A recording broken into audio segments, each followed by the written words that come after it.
नमस्कार शेतकरी मित्रांनो, तर कसे आहात तुम्ही? आजचे आहे 30 जून आणि आपल्या शेतामध्ये एके साईडने आपण पेरलेला आहे डेकाल आणि एके साईडने आपण पेरलेला आहे बाजीराव, जो की पाटील बायोटेकचं नवीन वाहन आहे मक्क्यासाठी.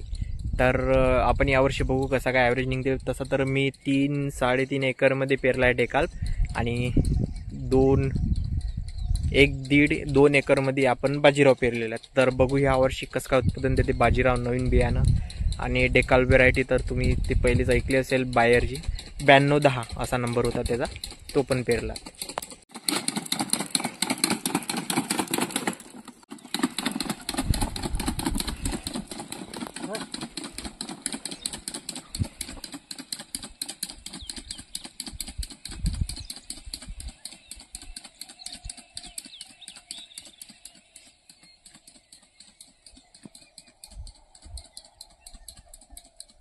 तर शेतकरी मित्रांनो, अशा प्रकारे आपल्या शेतामध्ये चालू आहेत मक्का पेरणी आणि ह्या 2 व्हेरायट्या.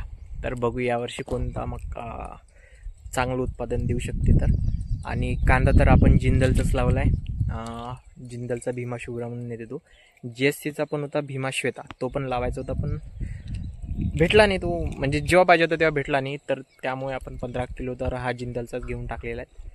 तर बघू अजून काही नवीन प्रयोग करायचे तर ते करून बघू. आपलं नवीन चॅनल आहे, थोडेसे कमीच प्रयोग करता येईल. पैशाची पण भानगड राहते, शेतीची पण, कारण एकदा पीक जर पेरलं तर ते 3 महिने जाणं लागते त्याच्यासाठी. त्यामुळे आपल्याला जास्त रिस्क घेता नाही. जे आपल्याला ब्रँडेड आहे, रिझल्ट देते हमखास, त्याचेच आपल्याला अलग वाण पेरता येते. त्यामुळे आपण सध्या ते ह्याच 2 व्हेरायटी सिलेक्ट केल्या. बघू पुढच्या वर्षी जर चांगला मक्का वगैरे झाला तर अजून डिफरंट वाण सिलेक्ट करू. ठीक आहे.